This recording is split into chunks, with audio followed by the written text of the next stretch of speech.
ઉપવિદેશ શ્રી સુખદેવજી બોલ્યા, એક દિવસ મળમૂત્ર ત્યાગ વગેરે આવશ્યક ક્રિયાઓ કરી ગંડકીમાં સ્નાન સંધ્યાપાસના એવા નિત્ય કર્મ કરી ભરતજી ગંડકીના કિનારે બેઠા બેઠા ઓમકારનો જપ કરતા હતા.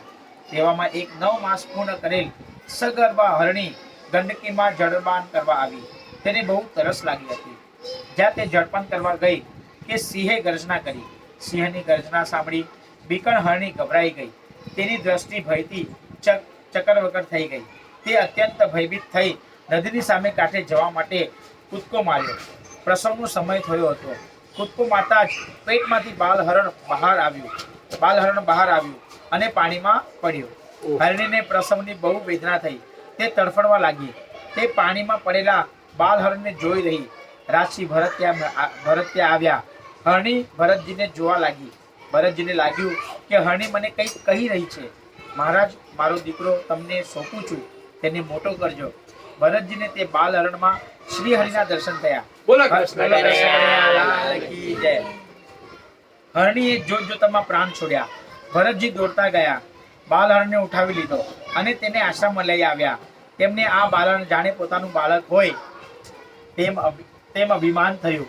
તેમણે વિચાર્યું, આનો બાપ હું છું, આની માં પણ હું છું, આનું પાલન પોષણ મારે જ કરવું જોઈએ. હવે ગંડકી નદીમાં ભરત મહારાજના તરસ લાગી તો પાણી પીવા ગયા. તો ત્યાં 9 મહિનાનો પ્રસવ લઈને એક હિરણી પણ આવી હતી. એમને પણ પ્યાસ લાગી હતી. તો હિરણીનો 9 મહિનાનો ગર્ભ ઓલરેડી એમના પેટમાં હતો. તો પાછળથી સિંહ આવે છે. તો જેવી ગર્જના કરે છે તો હિરણી ગંડકી નદીના કૂદકો પાર કરે છે. તેમનો જે પ્રસવ હોય છે એ પાણીમાં પડી જાય છે. અને ત્યાં હિરણી પોતાનું શરીર છોડી દે છે. પણ જોવે છે કે કોઈ આવી રહ્યું છે. તો ભરત મહારાજ આવતા હોય છે. તો ભરત મહારાજના આશ્વાસન થઈ જાય છે. તો પછી એમને કહે છે કે આ મારો પુત્ર છે હિરણ બાલહરણ, તમે એનું પાલન પોષણ કરજો. તમે જેની માં અને તમે જેના પિતા છે. જો હવે આસક્તિ બતાવી મહારાજ, એમ ભરત મહારાજની આસક્તિ બતાવી. હવે તે બાલહરણને બહુ પ્યાર કરવા લાગ્યા. તે એને ગોદમાં રમાડે, ઘાસ વગેરે તેનું પોષણ કરે, વરુ વગેરે તેનું રક્ષણ કરે.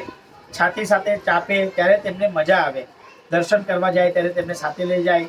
સ્નાન કરવા જાય ત્યારે તેને પણ સાથે લઈ જાય. જ્યાં જાય ત્યાં તેને ખભે બેસાડીને સાથે લઈ જાય. હવે જો પોતાનો પુત્ર પરિવારને બધી જ વસ્તુ આપીને ભરત મહારાજ અહીંયા ભગવાનના ધ્યાનસ્થ થવા માટે અને ભગવાનમાં પોતાનું ચિત્ત એકલીન થાય અને ભગવાનની પ્રાપ્તિ થાય એની માટે આવ્યા. પરંતુ અહીંયા માયાનો પ્રભાવ જો કે માયા એવો પ્રભાવ રચ્યો કે આ જે હિરણનું બચ્ચું થયું બરાબર, પરંતુ એમાં એમને આસક્તિ લાગી ગઈ કે એમના સાથે મંદિરે લઈ જાય, પછી સાથે એને જમાડ, સાથે બધું કરે, એની હાથે એને નવડાવવા, સ્નાન કરાવવા, બધું કરે. તો આ એક અટેચમેન્ટ થઈ જાય. જેવી રીતે કે આપણે પણ એક નાનું એવું કૂતરાનું બચ્ચું લાવ્યા હોય ઘરે, તો એનું બચ્ચું નાનું હોય એટલે આપણને બધાને આસક્તિ લાગે. તો આપણે હાથે રમા કર મૂક, આપણે સુતા હોય તો આપણી બાજુમાં આવીને સુઈ જાય, તો આપણી છાતી પર સુઈ જાય. તો આ એક આપણને એનાથી અટેચમેન્ટ થઈ જાય. પરંતુ પ્રભુપાદજી શું કહે છે કે આ જન્મ મળ્યો છે ગોડની સેવા કરવા માટે, ડોગની સેવા કરવા માટે નહીં. અગર ડોગની સેવા કરશું તો ડોગનું ઉલટું થાય ગોડ. તો ડોગની સેવા કરશું તો પછી ફરીથી આપણને બીજા જન્મમાં એની તૈયારી કરી રહ્યા છે. આજે જે પશુ પક્ષી આપણે પાડી રહ્યા છે એવું સમજવાનું પ્રભુપાદજી કહે છે કે આપણે આપણા બીજા જન્મની તૈયારી કરી રહ્યા છે. એટલે આપણે ફરીથી બીજા જન્મમાં કૂતરો બનશું આપણે, તો એની તૈયારી કરી રહ્યા છે નહીં. પરંતુ પ્રભુપાદજી કહે છે કે આપણે ડોગની નહીં પણ ગોડની સેવા કરીએ. હવે તમે વિચાર કરો કે કૂતરાના પણ પાળે છે લોકો એક પ્રેમની માટે પાળે છે.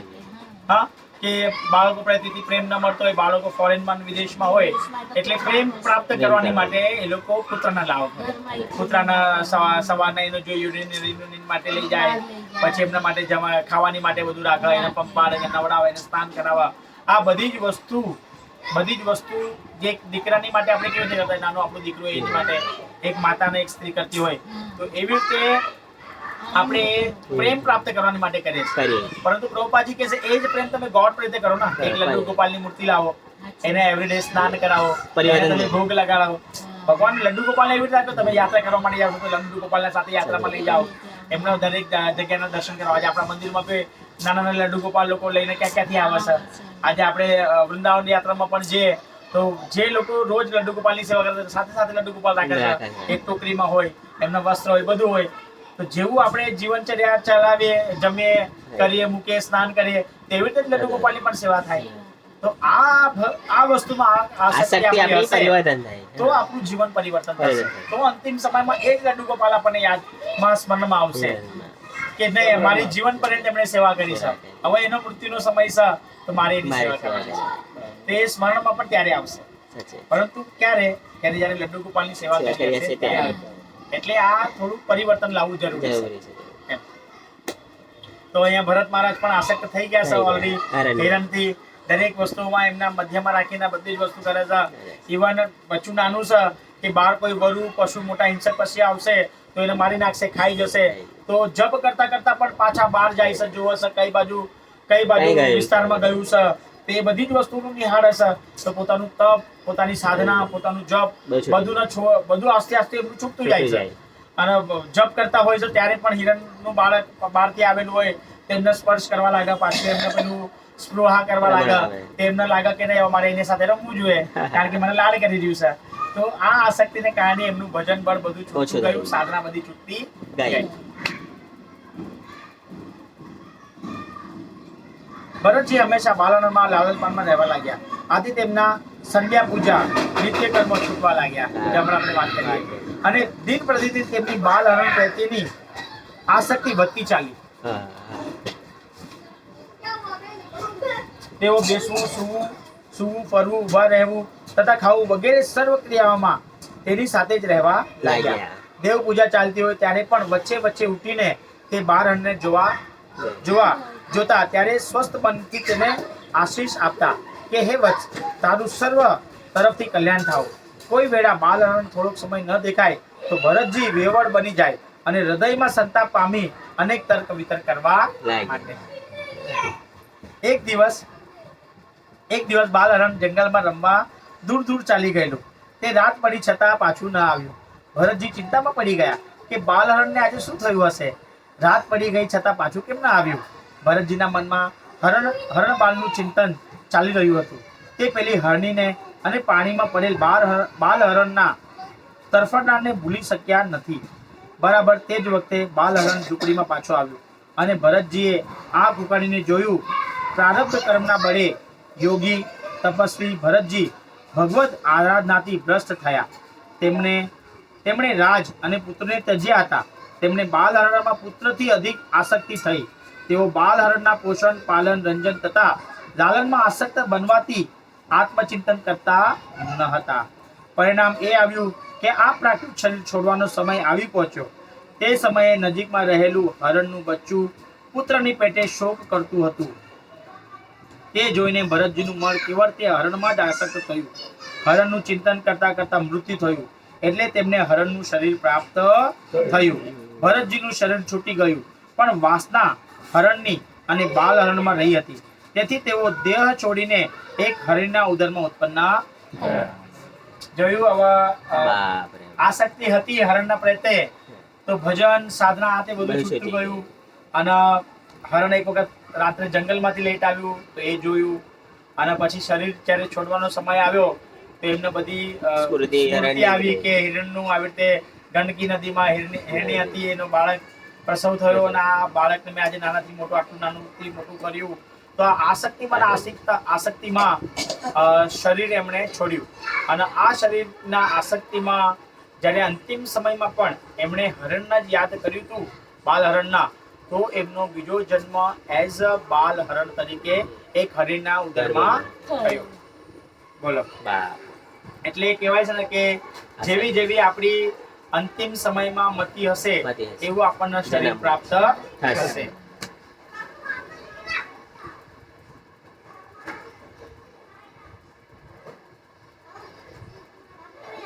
ભરતજીએ હરણ શરીર પ્રાપ્ત કર્યું, પણ તેની પૂર્વજન્મની સ્મૃતિ નાશ પામી ન હતી. પૂર્વજન્મમાં કરેલા ભગવત ભક્તિના પ્રભાવથી તેમને પૂર્વજન્મનું સ્મરણ રહ્યું, જેથી તે મૃત શરીર પ્રાપ્ત થવાનું કારણ સમજતા તેમને ખૂબ જ પશ્ચાતાપ થયો. તે સંતાપ કરવા લાગ્યા, કહેવા લાગ્યા, અહો અફસોસ, હું ધીર પુરુષના યોગ માર્ગથી ભ્રષ્ટ થયો છું. મેં બધો સંગ છોડી વનનું શરણ લઈ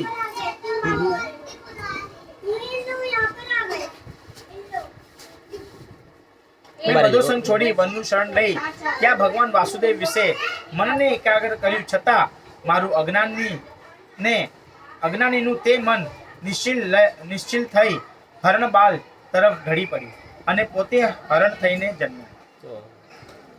તેમને જન્મ કાલંજર પર્વતમાં થયો હતો, પણ તેમને તે સ્થળ છોડી પાછા હરિક્ષેત્રમાં પુલિસ આશ્રમમાં હરણ રૂપે આવ્યા. તે એકલા જ રહીને તેમણે હરણ શરીરમાં તપ શરૂ કર્યું. તેઓ એકાદશીનું વ્રત કરતા, ઝાડના સૂકા પાંદડાઓ આહાર કરતા અને હરે નમઃ મંત્રનો જપ કરતા. હરે નમઃ મંત્ર જપ. છેવટે મૃત્યુકાળ આવી પહોંચતા તેઓ તીર્થ જળની વચ્ચે ઉભા રહ્યા અને મૃત શરીરનો ત્યાગ કર્યો. તો ભરતજી તસ્મિન ઋષિ કાલઃ પ્રતિક્ષમણાય સગાશ્ચય ઋગુમુનિઃ આત્મસંસચર શુષ્કપર્ણ તૃણ વિરુદ્ધ વર્તમાનો મૃગત્વ નિમિતા વસાનમેવ ગણયાયન મૃગ શરીરમ તથોર્ધ તીર્થોદ કકિલમ મનુઃ મત્સર્જ. ભરતજીનો જળ ભરત બ્રાહ્મણ તરીકે જન્મ. હવે અહીંયા ભલે એમનું ભજનનું બળ હતું તો હરણ શરીરમાં પણ એમનો જન્મ પ્રાપ્ત થયો, પરંતુ પૂર્વજન્મની એમની સ્મૃતિ હતી કે મારે ભગવાનનું ભજન કરવાનું હતું અને હું મારા પુત્ર પરિવારને છોડીને વનમાં આવ્યો ભગવાનનું ભજન કરવા માટે. તો એ સ્મૃતિ ભરત મહારાજને એમના હરણ શરીરમાં પણ હતી. એટલે જે જગ્યાએ એમનો જન્મ થયો ત્યાંથી છોડીને એ હરિદ્વારના હરિક્ષેત્રમાં આવશે, જ્યાં પુલસ્ત્ય મુનિનો આશ્રમ છે, અને ત્યાં એકાદશીના વ્રતનું પાલન પણ કરે છે, ઉપવાસ વગેરે કરે છે, સૂકા પાંદડા ખાય છે હરણ, અને આખો દિવસ ઉપવાસ કરે છે. અને હરણ શરીરમાં જ્યાં બીજા હરણો રહેતા હતા અને ચરણ કરતા હતા, તો એ ત્યાંથી હંમેશા લાંબા રહીને જે જગ્યાએ ઋષિમુનિઓ વેદપાઠનો મંત્રનું ઉચ્ચારણ કરતા, ગાયત્રી કરતા, યજ્ઞ કરતા, જ્યાં મંત્રનો ઉચ્ચારણ થતો, તો એ ક્ષેત્રમાં જઈને આ બધી વસ્તુઓના ગ્રહણ કરતા. અને ગ્રહણ કરીને પછી જ્યારે એમનો મૃત શરીર છોડવાનો સમય આવ્યો તો એમણે ભગવાનનું સ્મરણ કર્યું અને એ મૃત શરીરનો એમણે ત્યાગ કર્યો. હવે મૃત શરીરનો ત્યાગ કર્યા પછી બીજા જન્મમાં જળ ભરત તરીકે આવ્યા. જળ ભરત એટલે કે પેલા ગાંડા જેવા કેવા હોય કે કોઈ વસ્તુનું ચિંતન નહીં, એમના બધા આવશે એમાં એમના ભાઈઓ વગેરે બી હતા, પરંતુ જળ ભરત હંમેશા જળ ભરતની જે જળ જેવા જ રહેતા હતા. એટલે કોઈ વસ્તુને એમના પેલા ગાંડા લોકો કેવી રીતે રહે, ગાંડા લોકો કેવી રીતે રહે એવી રીતે રહેતા, કોઈ વસ્તુની જાણ નહીં, કઈ નહીં, મનમાં આવે જે એમના હિસાબે બધું કર્યા કરે. એમના પિતાજી કે ભાઈ તું એટલીસ્ટ ગાયત્રી મંત્ર તો શીખી લે, આપણે બ્રાહ્મણ તરીકે તારો જન્મ થયો છે, તું એટલીસ્ટ નાનું મોટું ગાયત્રી મંત્રના વેદ પાઠ પૂજા અર્ચના શીખી લે, તો તું કોઈના ઘરે જઈને એટલીસ્ટ પૂજા અર્ચના કરીશ તો તારું એટલીસ્ટ જીવન નિર્વાહ તો તું કરી શકીશ. પરંતુ એમના 3 ભાઈ હોય છે, તો એ બધી સંપત્તિ પણ બધી પોતપોતામાં લઈ લે છે અને એમના નામ પણ કઈ રાખતા નથી, ખાલી કેતર આપી દેતું તું અમાર. અને પછી ત્યાં બધા નરસાર તરીકે બધા આવશે કદાચ અત્યારે. તો એટલે જોઈ લીધું ને કે હવે સંસારમાં કઈ લેવા દેવા નથી, એટલે આ જન્મમાં મારે જળ જેવું જ રહેવું. એટલે ઋષભદેવ કેવી રીતે રહ્યા હતા એવી રીતના એમણે જળ ભરતે પણ વિચાર કર્યો કે હવે ગાંડા જેવું રહેશે એટલે કોઈ આપણને બોલાવશે જ નહીં, એટલે આપણે આપણા મનમાં ભગવાનનું ચિંતન આપણું ચાલ્યા કરશે એમ. અતઃ કશ્ચિદઃ દ્વિજવર્યો વર્ષા ગિરઃ પ્રવસ પવરઃ સમદઃ મત્યઃ સ્વાધ્યાયામ ધ્યાન ત્યાગ સંતોષિતિ શાપઃ શ્રયાદિનઃ સૂર્યાત્માનાનદ યુક્તસ્યા મદ સંદસે શ્રુતઃ શીલાચાર રૂપો દાર્ય ગુણાનવ સૌંદર્યા અંગજા બહુ વિભુ મિથુન ચ યવિષ્યા ભાર્યામ. શ્રી સિદ્ધદેવજી બોલ્યા, કોઈ એક ઉત્તમ બ્રાહ્મણ કે જે આંગ્રીશ ગોત્રીઓમાં શ્રેય અને શ્રમ, દમ, તપ, વેદાધ્યન, ત્યાગ, સંતોષ, સહનશીલતા, મમતા, કર્મ વિદ્યા, અસૂર્યા હિતરહપણું, આત્મજ્ઞાન તથા ધર્મ સંપત્તિનો આનંદ એ ગુણોથી યુક્ત હતો. તેને 2 પત્નીઓ હતી. પહેલી પત્નીને 9 પુત્ર હતા અને બીજી પત્નીને કન્યા અને પુત્ર એમ જોડકું જન્મ્યું હતું. આ જોડકામાં જે પુરુષ હતો તે જ ભરતજી હતા. આમ તેમણે મૃત શરીર છોડી બ્રાહ્મણ કુળમાં જન્મ લીધો હતો. વિદ્વાનો કહે છે આ તેમનો છેલ્લો જન્મ હતો. જોયું, વૃક્ષ છોડ્યું એટલે બ્રાહ્મણ કુળમાં એમણે જન્મ લીધો અને આ એમનો છેલ્લો જન્મ હતો. ભગવાનની કૃપાથી તે સમયે પણ તેમને પોતાના પૂર્વજન્મનું સ્મરણ હતું. વાહ ભાઈ, ભગવાનની કૃપા, આ મોટી મહત્વની છે. તેથી રખે ફરી પણ આત્માને બીજી યોનિમાં જન્મ લેવો પડે એવી શંકા તેઓ કાયમ રાખતા. વાહ વાહ. તેઓ નાનપણથી જ પોતાનું વર્તન ઉન્મત્ત, પાગલ, જડ જેવું રાખતા હતા. તેઓ હસતા નથી, રડતા નથી કે કોઈની સાથે વાત પણ કરતા નથી. કાયમ મૂંગા રહે છે. જડ જેવું મૌન. પુત્ર સ્નેહના કારણે પિતાએ આ જડ જેવા પુત્રના ઉપનયન સંસ્કાર કર્યા અને અધ્યયન કરવા માંડ્યું, પણ પુત્રે કાંઈ પણ ગ્રહણ કર્યું નહીં.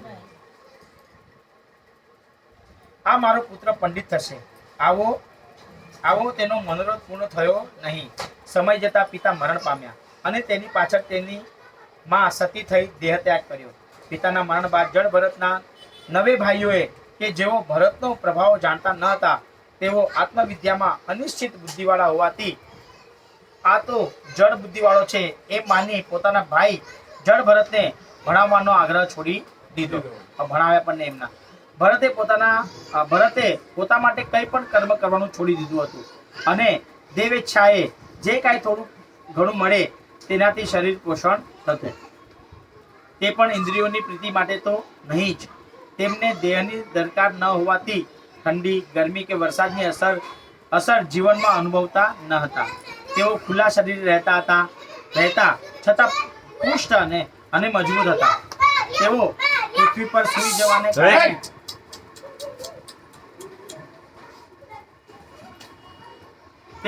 પર સૂઈ જવાને કારણે તથા સ્નાન ન કરવાને લીધે તેમના શરીર પર ધૂળ જામી ગઈ હતી.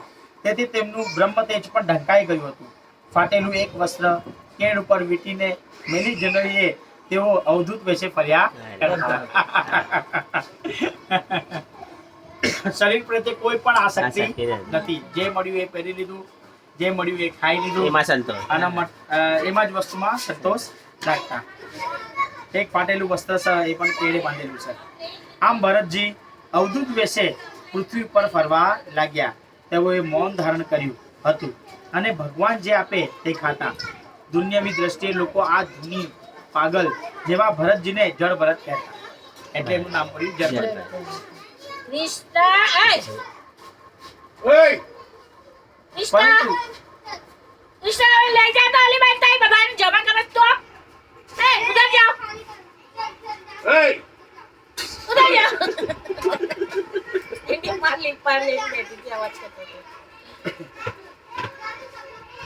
પરંતુ તેઓ તો પરમ જ્ઞાની હતા. તેમને જગતનો સંપર્ક રાખવાનો ન હતો. કારણ એકવાર ભૂલ થઈ તેનું પુનરાવર્તન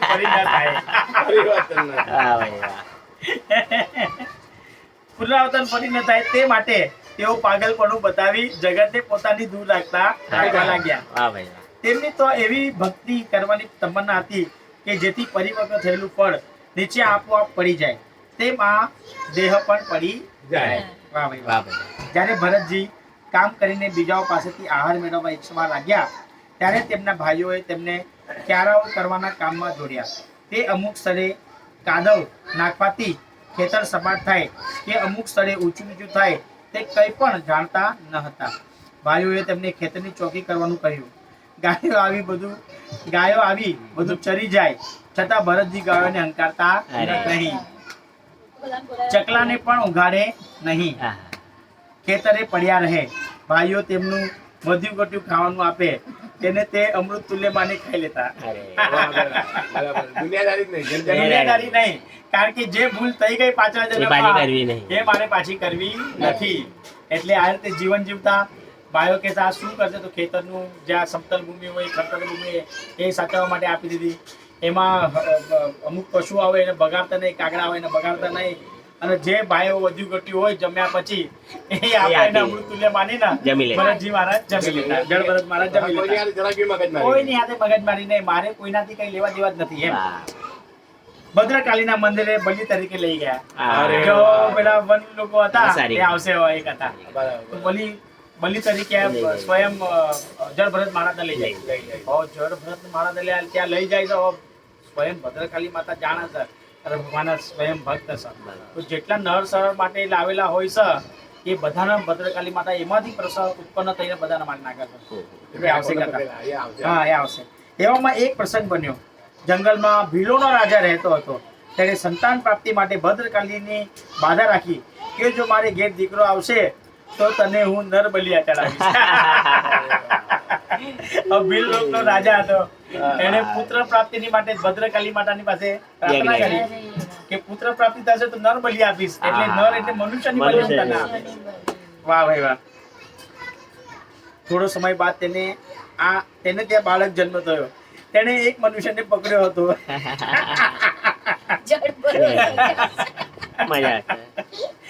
તેને એક માણસને પકડ્યો હતો. તે નાસી ગયો. એટલે ભીલ રાજાનો સેવક તેને શોધવા નીકળ્યો.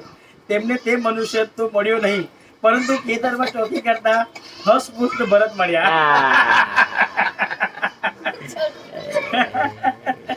પાછા શરીરે હસપુષ્ટ હતા કે આ બલિ બરાબર. તેમણે સાધારણ ફાટેલી પોતડી પહેરેલી હતી. વાળ વધી ગયા હતા. તેમના દેખાવ પરથી તે પાંડે જેવા દેખાતા હતા. ભીલ સેવકો તેમને પકડી રાજા પાસે લઈ ગયા. ભદ્રકાળીના પૂજારીએ ભરતજીને નવરાવ્યા.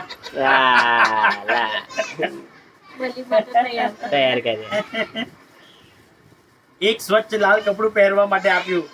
રક્ત ચંદનનું તિલક કર્યું. ફૂલની માળા પહેરાવી. ખાવા માટે મીઠાઈઓ આપી. જો જળભરત મહારાજ તેમના ભાઈઓ જે બી બધેલું મૂકેલું એ આપી દેતા. પરંતુ આજે બલિ માટે લાવ્યા તેમને સારા એવા પકવાનો મળ્યા અને મીઠાઈઓ ખાવા મળી. ભરતજી શાંતિથી નારાયણનું સ્મરણ કરતા કરતા ખાતા હતા. તે મનમાં વિચારતા હતા કે મળશે તો શરીર મળશે. કાલે જેવી રીતે પ્રહલાદ મહારાજે કીધું. હવે હું ગાફેલ નથી, સાવધાન છું. હું પરમાત્માના શરણે જવાનો છું.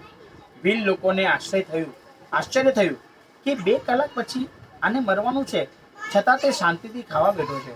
તેને મરવાની જરાય બીક લાગતી નથી. વાહ ભાઈ વાહ. કેટલું સરસ ઉદાહરણ આપ્યું કે ભીલ લોકો વિચાર કરવા લાગ્યા. અને ભરત મહારાજ અહીંયા સાવધાન છે કે ભલે આ લોકો, અને ભરત મહારાજ જાણ થઈ ગઈ કે આ લોકો બલિની માટે મને લાવ્યા, પરંતુ આ જન્મમાં સાવધાન છે. હવે મીઠાઈનો ભોગ આરોગી રહ્યા છે, પરંતુ સાથે સાથે હરિનું સ્મરણ પણ કરી રહ્યા છે. જે ભીલ લોકોને જાણ નથી કે આ કેટલા મહાન યોગી અને રાજા છે. અને લોકો વિચારે છે કે આનો 2 કલાક હમણાં મને નર બલિ આપવાનો જરાય ભય નહીં. આનો ભય નથી ને આરામથી ખાઈ રહ્યો છે. ભીલ લોકોએ ભોજન કર્યું, મદિરાપાન કર્યું. પછી વાજતે ગાજતે ભદ્રકાળીના મંદિરમાં ભરતજીને લઈ ગયા. તેમણે ભદ્રકાળીની સામે બેસાડ્યા. તેઓ માથું નમાવીને બેઠા. પછી ભીલોનો રાજા ત્યાં આવ્યો. તેણે ભદ્રકાળીની પૂજા કરી. પછી એક પુરોહિત હાથમાં તલવાર લઈને દેવીને બલિદાન આપવા તૈયાર થયો. જળભરત આ બધું જુએ છે, પણ કાંઈ બોલતા નથી. પુરોહિત જ્યાં મંત્રોથી મંત્રેલી મહાભયંકર તીક્ષ્ણ તલવાર ઊંચી કરે છે કે ત્યાં દેવી ભદ્રકાળી બ્રહ્મ તેજથી અત્યંત બળતા શરીરે પ્રતિમામાંથી એકદમ બહાર નીકળ્યા. બોલો ભદ્રકાળી માતા કી જય. જોયું, બ્રહ્મ તેજથી સ્વયં પ્રતિમામાંથી સ્વયં ભદ્રકાળી માતા પ્રગટ થયા. બહાર નીકળ્યા. તે ઘણા ક્રોધથી ખળભળાટ હસવા લાગ્યા. તેમણે પોતાના સ્થાનેથી કૂદીને એ મહાપાપી પુરોહિતની તલવાર ખેંચી લીધી અને સહુ શૂદ્રના મસ્તક કાપી નાખ્યા. અને તેમના ગળામાંથી જળતા લોહીની અતિ ઉષ્ણ આસવનું પોતાના પરિવાર સાથે પાન કર્યું. પછી દેવી પોતાના પાર્ષદો સાથે મોટેથી ગાવા તથા નાચવા લાગ્યા અને શૂદ્રના મસ્તકો રૂપી દડાઓ વડે રમવા લાગ્યા. જો ભદ્રકાળી માતા પ્રસન્ન થયા. જેટલા પણ આ ભીલ લોકો હતા બધાના મસ્તક કાપી નાખ્યા અને મસ્તક કાપીને બધાનું લોહીનું પાન કરવા લાગ્યા. સોચો, વિચાર કરો ભદ્રકાળી માતા. અને એમના જે મસ્તક હતા એનાથી દડાની રમવા લાગ્યા. ઓહો બાપ રે. જય મારી માતા. બ્રહ્મ સ્વરૂપ ભક્તજનના સામે થતો અભિચારનો પ્રયોગ કરનાર વ્યક્તિઓના અપરાધને દૈવી શક્તિ સહન કરતી નથી. સ્વયં ભગવાનના ભક્ત છે ભરત મહારાજ, કે હમણાં જળભરત તરીકે એમનો જન્મ થયો છે, પરંતુ ભગવાનના મહાન ભક્ત છે. તો આ ભગવાનની શક્તિ છે, હાલાકી ભદ્રકાળી માતા પણ, તો એ કોઈ દિવસ પણ ભક્તનું અહિત ચાહ નહીં. તો જળભરત તો પરમહંસ હતા. જળભરત તો પરમહંસ હતા. તેમના જેવા ભગવાનના ભક્તને માથું કાપવાનું વખત આવે તો પણ ગભરાટ થતો નથી. વાહ ભાઈ વાહ. પ્રાણી માત્રના મિત્ર ને આત્મારૂપ હોય સર્વની પ્રત્યે નિર્ભય રહેનારા ભક્તોની ભગવાન કાળરૂપ શ્રેષ્ઠ ચક્ર વડે રક્ષા કરે છે. વાહ ભાઈ વાહ. અને તેઓ પણ સર્વ તરફથી નિર્ભય ભગવાનના ચરણ કમળને જ શરણે ગયા હોય છે. વાહ ભાઈ વાહ. નવા એતદૃષ્ટદ્રુત મહદૃત ભૂતઃ યદઃ સંભવ બ્રહ્મ સ્વશરીર છેદન આપતિતે અપી વિમુક્તતા દેહદાત્માન આત્માન ભાવ સુદૃઢ હૃદય ગ્રંથિનામ સર્વસત્વ સુહૃદાત્મા નિર્વેણાના સાક્ષાત ભગવતા નિમિષા રિવાયુધે નાપ્રામતે તસ્તે ભાગવે પરિક્ષયમણાનામ તત્પદાત મૂલઃ કુષ્માજી ભયમૃતતાનામ ભાગવતા પરમહંસાનામ. રાજા રહુગણ અને જળભરત. શ્રી શુક ઉવાચ અતઃ સિંધુ સોવીરપતે રહુગણસ્ય વ્રજતઃ ઇશ્રુમત્યાસ્તતે તત્કલુપતીનામ શિબિકાવહામ પુરુષો અન્વેક્ષણ સમયે દેવેનો પરષદાતિ ન સહ દ્વિજવરઃ ઉપલધ એષ પીવા યુવાસ સહનનાગો ગોખર વહુરમ વડુમલિમિત પૂર્વવૃષ્ટિ ગૃહીતેત સહ ગૃહીત પ્રસભ મર્તદ્રહ ઉવાહ શુભિકોશ મહાનુભાવ. શ્રી સુખદેવજી બોલ્યા, એક સમયે સિંધુ તથા સૌવીર દેશના રાજા રહુગણ કપિલ મુનિના આશ્રમમાં તત્વજ્ઞાનનો ઉપદેશ લેવા માટે જઈ રહ્યા હતા. રસ્તામાં પાલખી ઉચકનારા, આવા રહુગણની કથા છે. રસ્તામાં પાલખી ઉચકનારા એક માણસ થાકી ગયો હતો, એટલે તેની બદલીમાં બીજો માણસ મૂકવાનો હતો. રાજ સેવકો ઈશુમતી નદીના કિનારે બીજા માણસની શોધ કરવા લાગ્યા. દેવ યોગે તેમને જળભરતજી મળ્યા. તે શરીરે હસપુષ્ટ, યુવાન અને મજબૂત હતા, તેથી તે ભાર ઉપાડવા માટે સમર્થ છે તેમ માની ભરતજીને બોલાવી પાલખી ઉચકવાનું કહ્યું. તેમણે આનાકાની વિના પાલખી ઉપાડી. તે વેળા રસ્તામાં ચાલતા કીડી કે કોઈ જીવજંતુ નીચે દેખાય ત્યારે તેને બચાવવા કૂદકો મારતા. તેથી પાલખી વાકી ચૂકી થઈ જતી અને અંદર બેઠેલા રાજાને આંચકા લાગતા. હવે જો કેટલું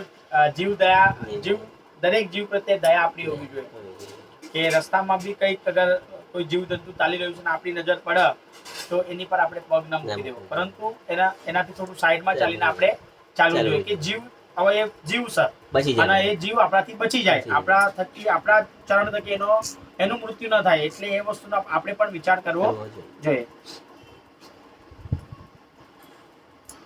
એટલે પાલખી વાકી ચૂકી થઈ જતી અને અંદર બેઠેલા રાજાને આંચકા લાગતા.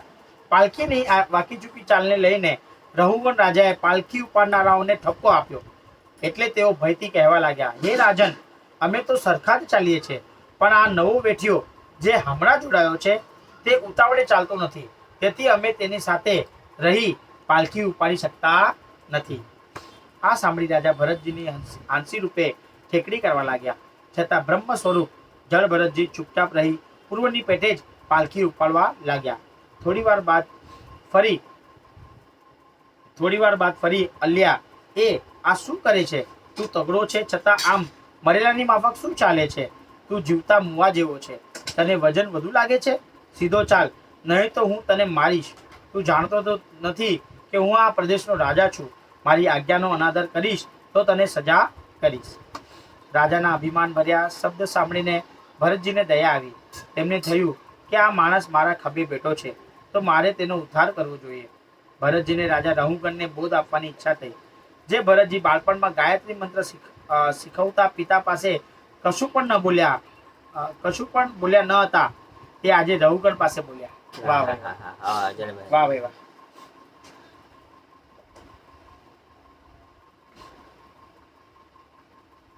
તેઓ રઘુગણને સત્સંગનો મહિમા સમજાવતા કહેવા લાગ્યા, રાજન, તે જે કહ્યું તે સાચું છે. તે કહ્યું કે હું બહુ તગડો છું, પણ તે તો શરીરનો ધર્મ છે, આત્માનો નથી. વાહ ભાઈ વાહ. હું શરીર નથી, શરીરનો સાક્ષી છું. વાહ ભાઈ વાહ. હું દુબળો નથી, પુષ્ટ નથી.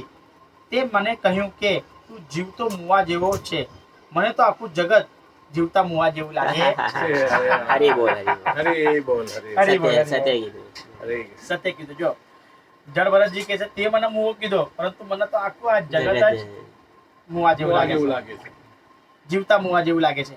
આજ છે તે આવતીકાલે નથી. આ પાલકી જીવતી મુવા જેવી છે. પાલકીમાં જે પૂતળું બેઠું છે તે જીવતે મુવા જેવું જ છે. રાજન, તારું પોતાનું સ્થાન પણ સ્થિર નથી. કાલે તું રાજ્યથી ભ્રષ્ટ થાય અને રાજ્ય મળે તો સ્વામી સેવકના સ્થાન ઉલટા બની જાય છે. માટે સ્વામી કોણ અને સેવક કોણ? વાહ ભાઈ વાહ. તે મને કહ્યું કે વજન લાગે છે કે શું? અરે, વજન નામની કોઈ વસ્તુ જ નથી. જ્ઞાનીઓ તો એવું માને છે કે જગત ખોટું છે. તો વજન સત્ય હોય ક્યાંથી? મારા ભગવાન સત્ય છે. પરમાત્મા વિના બીજું કઈ સત્ય નથી. હરી બોલ. વજન એ મનની કલ્પના છે. મન માને તો વજન છે. માં બાળકને ઉઠાવીને લઈ જાય છે. બાળકમાં માની મમતા હોય છે. માને જરાય વજન લાગતું નથી. પોતાનું બાળક માને હલકું લાગે છે. વાહ ભાઈ. શાસ્ત્રમાં 3-4 જગ્યાએ આજે વજનનું આપ્યું એ વજનને પણ સુખકારી કહ્યા છે. જેવી રીતે કે માતા 9 મહિના સુધી બાળકના પોતાના ઉદરમાં રાખે છે, તો એને કોઈ દિવસ પણ વજન લાગતો નથી. અમુક ચોર લોકો ચોરી કરે છે અને કેટલું પણ અઢળક ધન હોય અને એને ઉઠાવે છે, પરંતુ એ લોકોને પણ એ ભાર લાગતો નથી. એમ એવા બીજા ઘણા બધા અમુક ઉદાહરણો છે. એમાં બીજા મને થોડું અસ્મૃતિમાં આવી રહ્યું છે. બીજા ઘણા બધા ઉદાહરણો છે કે જે વજનના ભારના બતાવ્યા છે. ઇવન પૃથ્વી દેવી, આજે તમે વિચાર કરો કે કાલે આપણે પિક્ચરમાં બી જોયું દેવીનું, તો આજે પૃથ્વી દેવી પણ કેટલા મોટા મોટા વજનોના ભાર ઉઠાવી રહ્યા છે. આજે આપણા પૃથ્વી પર નદી છે, તળાવો છે, પર્વતો છે, મોટો ભાર છે. તે છતાં પણ પૃથ્વી દેવી આસાને તેના ઉઠાવીને સહન કરી રહ્યા છે. તો આવા ઘણા બધા ભારો જે છે, જે સુખરૂપ ભાર છે, કે જેને ઉઠાવવાથી આપણને સુખની અનુભૂતિ થાય છે, દુઃખ નથી લાગતું. આજે વજન નથી લાગતું. એમ માતા પોતાના બાળક 9 મહિના સુધી ભૂખમાં રાખે છે તો વજન નથી લાગતું.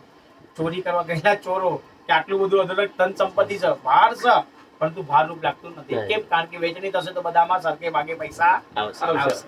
એમ ઇવન પૃથ્વી પણ પડોશીના છોકરાને ઉચકાવવાનો પ્રસંગ આવે તો તે વજનદાર લાગે છે. વજનનો સવાલ મન સાથે છે, આત્મા સાથે નથી. હું મન નથી, મનનો સાક્ષી છું.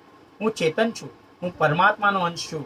રાજા, તે મને કહ્યું કે હું તને મારીશ. આ શરીરથી હું જુદો છું. શરીરને કોઈ મારે તો મારી ચાલ નહીં સુધરે. મેં બ્રહ્મ દ્રષ્ટિ સ્થિર કરી છે. આમ ભરતજીની બ્રહ્મનિષ્ઠા પ્રગટ થઈ છે. વાહ ભાઈ વાહ. ભરતજી આગળ કહ્યું, હે રાજન, તને અભિમાન હોય કે હું રાજા છું તો આજ્ઞા કર. અમે તારું કયું કામ કરીએ?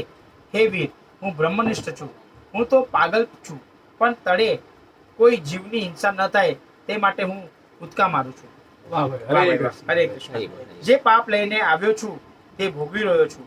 હું નવું પાપ કરવા માંગતો નથી. અનેક પાપોના કારણે જન્મ થાય, પરંતુ આ જન્મમાં એવું વિચાર કરવાનું કે મારો આ જન્મમાં મારાથી કોઈ પાપ ન થાય અને આ જન્મમાં મારી મુક્તિ થઈ જાય. બાલ્ય અવસ્થામાં એવા કર્મ કરો કે યુવાની સુધરી જાય. યુવાનીમાં એવા કર્મ કરો કે બુઢાપો સુધરી જાય. અને બુઢાપામાં એવા કર્મ કરો કે આવનારો જન્મારો સુધરી જાય. એમ જગતને સાક્ષી રૂપે નિહાળું છું. તારે જે કરવું હોય તે કરી શકે છે. મારી ચાલ નહીં સુધરે. પાગલને કોઈ મારે તેથી તે ડાયો થતો નથી. માર પડવાથી જો કોઈ ડાયો થતો હોત તો આ જગતમાં કોઈ પાગલ જ રહે નહીં. આમ કહી જળ ભરત ફરી પૂર્વની પેટે રાજાની પાલખી ઉપાડવા માંડી. રાજા રહુગણ તત્વ જિજ્ઞાસામાં અધિકારી થયો હતો. તે પોતાના અહંકાર રૂપી હૃદયની ગાંઠને છોડી નાખવાનું ને અનેક યોગ ગ્રંથોને માન્ય એવું જળ ભરતનું વચન સાંભળી એકદમ પાલખી પરથી નીચે ઉતર્યો અને જળ ભરતના ચરણમાં પડી ક્ષમા માંગતો કહેવા લાગ્યો. બોલો કૃષ્ણ કનૈયા લાલ કી જય. વાહ ભાઈ વાહ. હે ઉત્તમ બ્રાહ્મણ, આપ કોણ છો? બ્રાહ્મણોમાં આપ કોણ ગુપ્ત રીતે વિચારો છો? કારણ આપે જનોઈ ધારણ કરી છે. આપ કોના પુત્ર છો? ક્યાંના રહેવાસી છો? અને અહીં કયા કારણે પધાર્યા છો? આપ કપિલ મુનિ તો નથી ને? મને બ્રાહ્મણ કુળનું અપમાન કરવાથી જેવો ભય લાગે છે તેવો ઇન્દ્રના વજ્રથી કે મહાદેવના ત્રિશૂળથી પણ લાગતો નથી. હે સાધુ પુરુષ, મેં પૂછેલા પ્રશ્નના ઉત્તર આપ કહો. આપ સંગ રહિત અને જળથી પેટે વિચરો છો. આપનો જ્ઞાન વિજ્ઞાનનો પ્રભાવ આપ ગુપ્ત રાખો છો. આપે જે વચનો કહ્યા તે ઘણા અર્થ ગંભીર છે. હું આત્મતત્વને જાણવા માટે જ નીકળ્યો છું અને મહર્ષિ કપિલના આશ્રમે જઈ રહ્યો છું. વાહ ભાઈ વાહ. જોયું ભગવાને કેવી રચના કરી. હા, રહુગણના સ્વયં જળ ભરતજીને મળાવી દીધા અને અત્યાર સુધી પિતાની સામે પણ નતા બોલ્યા. એ સ્વયં રહુગણની સામે આજે બ્રહ્મ ઉપદેશ કરી રહ્યા છે અને ગીતાનો ઉપદેશ, ભગવાનના સારનો ઉપદેશ કરી રહ્યા છે. એમ અને મહર્ષિ કપિલના આશ્રમે જઈ રહ્યો છું. આપના જેવા યોગેશ્વરને મારા જેવો સંસારમાં પડેલો માણસ ક્યાંથી ઓળખી શકે? જેમ તપેલીને અગ્નિનો તાપ લાગવાથી તેની અંદર રહેતા દૂધને પણ તાપ લાગે છે, દૂધને તાપ લાગવાથી તેની અંદર નાખેલા ચોખાને પણ તાપ લાગે છે અને ચોખાને તાપ લાગતા ભાત રંધાઈ જાય. કેટલું સરસ ઉદાહરણ. પેલી તપેલી ગરમ થાય, એની અંદર આપણે દૂધ નાખીએ, દૂધની અંદર ભાત નાખીએ તો દૂધ ગરમ થાય, દૂધમાં ભાત નાખીએ તો ભાત ગરમ થાય અને આપણને શું મળે? ખીર મળે. એવી રીતે તો આ બધા જ વસ્તુના તપવું પડે. આ સ ભૂલી જવું પડશે કારણ કે આપણે યુટ્યુબ પર છે યાદ આવશે. તે જ પ્રમાણે દેહને સંસારનો સંબંધ થતા તે દેહની અંદર રહેલી ઇન્દ્રિયોને સંસાર સંબંધ થાય છે. ઇન્દ્રિયોને સંસાર સંબંધ થવાથી પ્રાણને સંસાર સંબંધ થાય છે. પ્રાણથી મનને અને મનથી આત્માને સંસાર સંબંધ થતો હોવો જ જોઈએ. હે દુઃખીના બંધુ, આપનું કહેવું મને યથાર્થ સમજાતું નથી. હું આપની ક્ષમા માંગુ છું. મેં આપના જેવા મહાપુરુષનું અપમાન કર્યું છે તો મારા પર કૃપા દ્રષ્ટિ કરી મને સાચી વાત સમજાવો. આપ તો જગતના હિતેચ્છુ અને મિત્ર છો. વળી બધે સંભાવના લીધે આપનું દેહાભિમાન પણ દૂર થયેલું છે. તો પણ મારા જેવો પુરુષ ભલે મહાસમર્થ હોય છતાં પોતે કરેલા મહાપુરુષના અપમાનથી તરત વિનાશ પામશે. ન વિક્રિયા વિશ્વ હૃદયસ્ય સખ્યસ્ય સામ્યેન વિતાભીમ તે સ્વવાપી મહાદ્વિમાના સ્વકૃતિદ માદક